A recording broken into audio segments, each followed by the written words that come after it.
Hello wonderful home cooks! Today I want to make an experiment and prepare pasta dish that I've never done before. I love pasta dishes because they are cheap on the wallet and there is something special about unique pasta shapes and forms and those different color of sauces. So recently I found a recipe that caught me unaware. Penne alla vodka.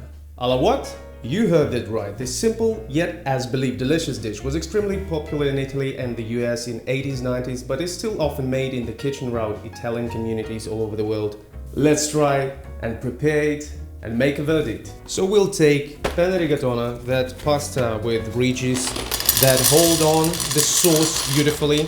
So 250 grams.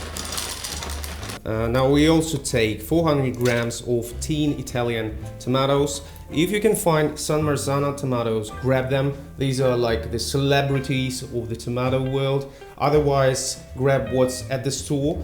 And you can always use fresh tomatoes or tomato puree. So take what you have and improvise. I also grab 200 grams of heavy cream. It's smooth, it's rich, it's luxurious. It transforms any sauce beautifully. And we also take cheesy Italian goodness. I have shredded, grated Parmigiano Reggiano cheese. You can take Pecorino Romano. I don't know how much to take. It's always to take as much as you can, but as it's not a cheap deal, follow the golden ratio, 50 grams for the cooking, 50 grams for the topping. And of course, I want to introduce more calories to my pasta dish, so I take pork meat. You can take pancetta, you can take guanciale. These are always classics for the pasta, Italian pasta dishes. I don't have either, but I have ribs, and guess what? It's attached to the pancetta-like part, so it has a fat cap and beautiful meat that will render in our sauce beautifully. As for the ribs, I'll use it for my soup or maybe for some stewing. It's always wonderful to have these in the fridge. So your holy trinity of cooking: salt, pepper, olive oil, last but not the least, vodka. So some recipes say you should take 100 grams of vodka, others claim it's 240 grams of vodka. I take something in between, so it's 5 ounces, 150 grams of vodka right in the glass that smells of saffron. I use so many times cognac, brandy, bourbon, whiskey, even beer, and always it benefited somehow the dishes. But vodka, it smells of saffron. I don't know how it can benefit the dish, so we'll see. Heat up 3 to 4 tablespoons of that golden olive oil in a pan of the medium heat. Dice your onion into cutest cubes, toss inside a pan and let it cook until it's soft and golden, around 5 minutes. At the time, slice your pancetta or bacon into thin strips. This isn't just flukes, it's so each piece has the perfect balance of crispy fat and savory meat.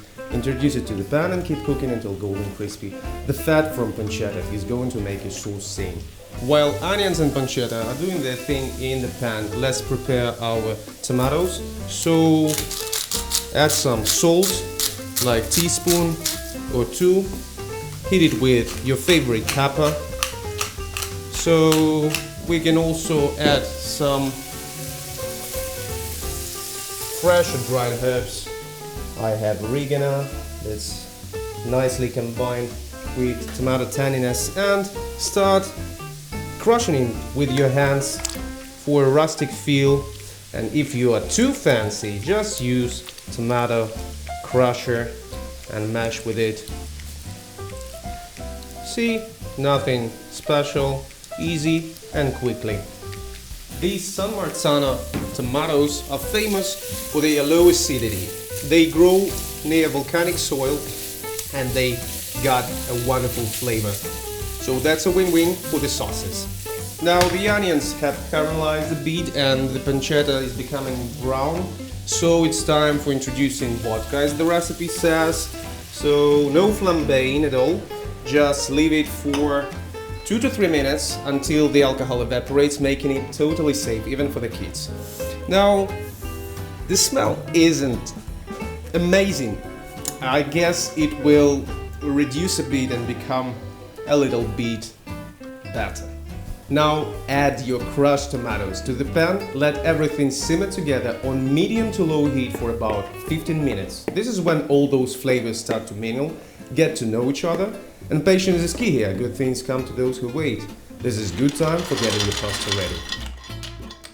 Remember to stir your pasta occasionally and don't overcook it, because it will cook a bit after we put it in the sauce. So if it says 10 minutes al dente, that means 10 minutes al dente. No mushy pasta needed. So check the sauce. If it reduced a bit, it doesn't necessarily need to be twice.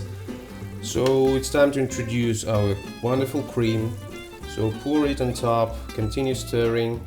This will create a silky, smooth, velvety, nice consistency. And it's not only for aesthetics, it balances out the tomato acidity as well. Now we'll heat a little bit more our pan and wait for some minutes until it thickens. Drain your pasta, toss it in the sauce, give it a good stir so every piece of panna is coated in the rosy, creamy goodness. Plate it up, top with freshly grated pecorino parmesan cheese and sprinkle of fresh herbs.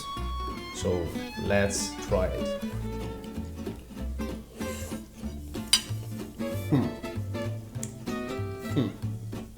You know what? No vodka overpowering at all.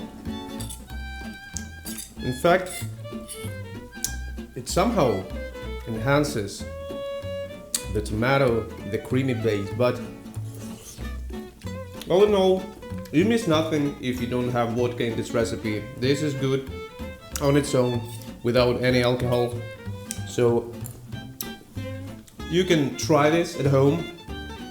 This is not the best recipe, but still this is a good, nutritious pasta.